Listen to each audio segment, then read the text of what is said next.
Okay, good. Do you want to say your name and height and credentials and what you do? Sure. I'm KathyK, and I'm a psychotherapist in North St. Paul, Minnesota. And I've specialized in treating adults and children with eating disorders, but really the full spectrum of body image, eating fitness, and weight concerns for over 35 years now. So, Kathy, what would you say to medical professionals what's the first thing you would say to them when they have to address children about their weight? Or do they have to? I knew you were going to ask that first. and I was going like, oh, yeah.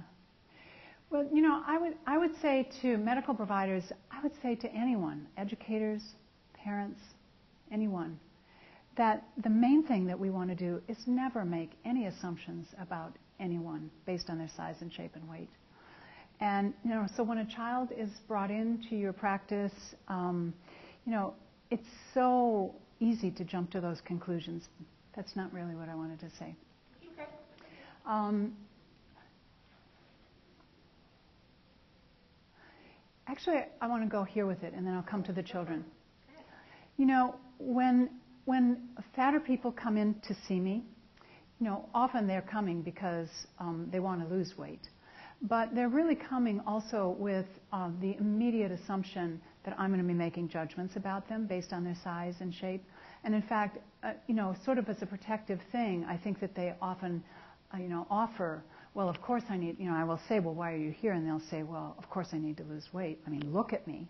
And it's very often, I think, just kind of shocking for them when I say, you know, actually, I don't feel like I know anything about you based on how you look or what you're wearing or the color of your skin.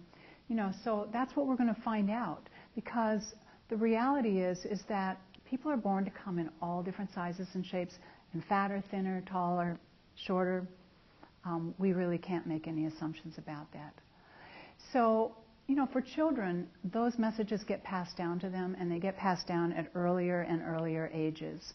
So in my practice, I never trained to work with children. I trained to be an adult therapist, and when I started working with people with eating disorders, there was some pressure to work with teenagers. I wasn't really even comfortable working with teenagers. I'm really an adult therapist. But that was 35 years ago, and every decade I have really, in a way, been forced to work with younger and younger individuals because there's such a growing need. And I would never have imagined, even a decade ago, that I would ever be treating 7, 8, 9-year-old children who are being brought to me because they've learned to be, and I emphasize learn, they've learned to be afraid to eat normally out of fear that they'll become obese.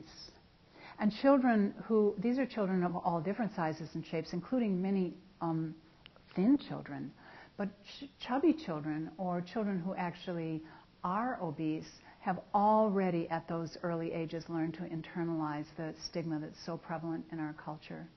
And so even those children, when they come into my room, they're brought by their parents, you know, even those children are just waiting for me to, you know, make some kind of pronouncement about the need for them to lose weight. Which says to me that they've already learned to reject their bodies. They've already learned to detach from being able to care about their bodies, which are really, you know, their primary tools. The best tools that we have for taking care of our bodies are being connected to, being able to listen to, and that requires really caring about the body that we live in. If I can jump in for a second, can you tell me a little bit about what the reaction is when you tell somebody, we're not going to talk about weight just now? Mm-hmm. What do you experience when you tell them that? Mm-hmm. You know, when I tell people that I don't really know whether they're overweight or not, because how could I know? I have no idea. I've just met them. I have no idea what their eating habits are. I have no idea what their fitness habits are. You know, they're really just shocked. And sometimes, you know, they'll literally sit back in their seat, and it's like they have already accepted the reality of that. Like the world is flat, and I'm fat, and therefore, you know, there must be something wrong with how I take care of myself. So it's shock. I also, as I work with people over time, another thing people will say, well, of course I eat too much. Look at me. And I will say the same thing. I have no idea. We need to find out about that. And frankly, based on the things that you've told me, I'm a little bit afraid you might not eat enough. That you might not be eating enough of what your body really needs, that you're really disconnected from what your body needs. And a lot of times people will burst into tears. I remember a woman who said to me, nobody ever in my whole life, as long as I can remember from early childhood, ever suggested that maybe I wasn't eating enough. Anything else you need? The AMA's decision to... I don't want to address that question. You don't want to address that one? Okay. Mm-mm. Do you want to talk about if you think most doctors are aware of weight bias, of their own biases? Oh, I have something interesting to say about that. Let me see if I can be succinct about it, though. Take your time. Mm-hmm.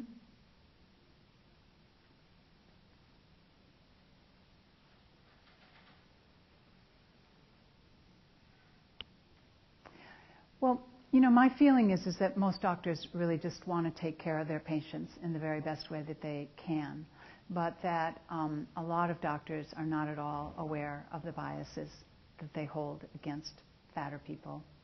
And I did a study, really just a survey, a few years ago, where I sent out this survey to many medical professionals and healthcare providers, also health educators, actually. And the survey was designed to inquire about attitudes such as dieting, like, do you agree or disagree? Dieting is an effective weight loss mechanism, or dieting is an effective weight loss method. And then I would ask other questions in the same survey, such as, I'm sorry. And then I would ask other questions, such as overweight and obese people should engage in dieting behavior to lose weight to improve their health. And what the outcome of this was astonishing, because many people would answer the first question, like they'd read the book knowledge. I do know that the outcomes for dieting are not good, they're abysmal. So they would have the book, and so they would say, I agree, dieting is not an effective weight loss method.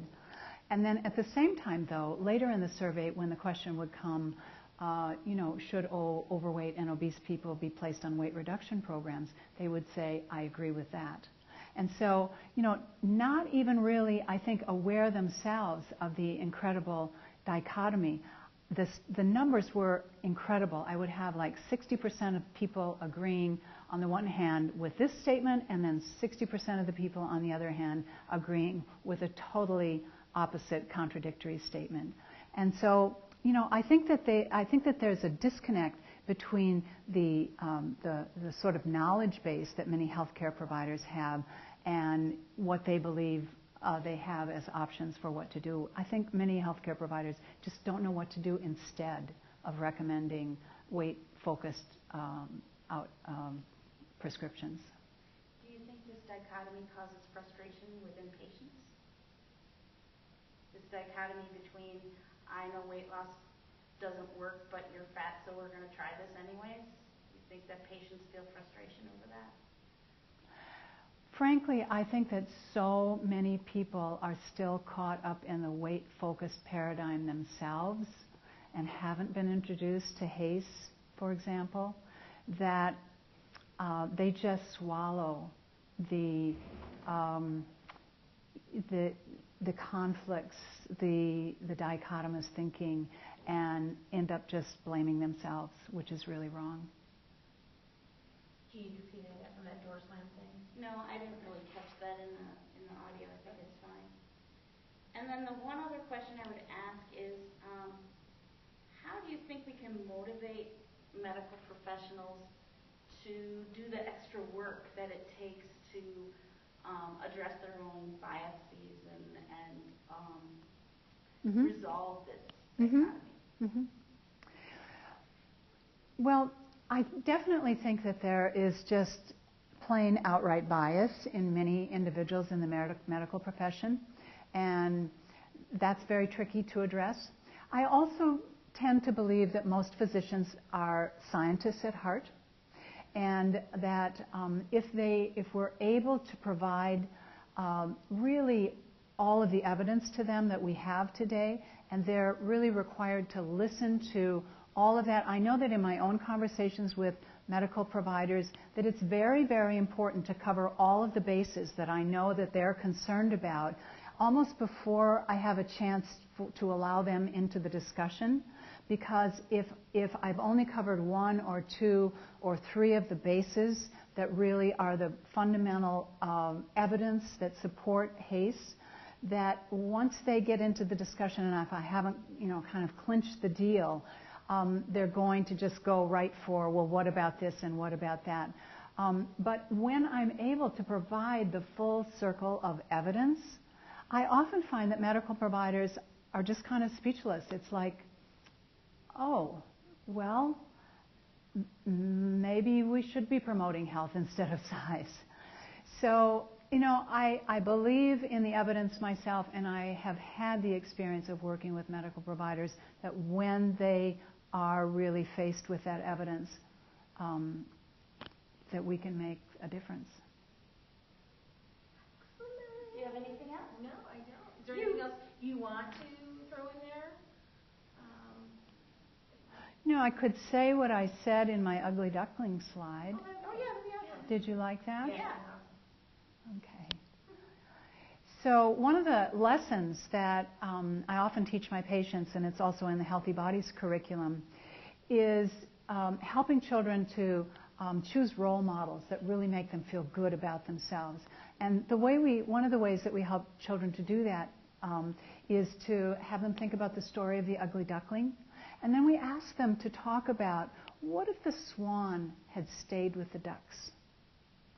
Because that is what so many people do, spending sometimes a whole lifetime comparing themselves against a standard that was never realistic for them in the first place and feeling ugly as a result.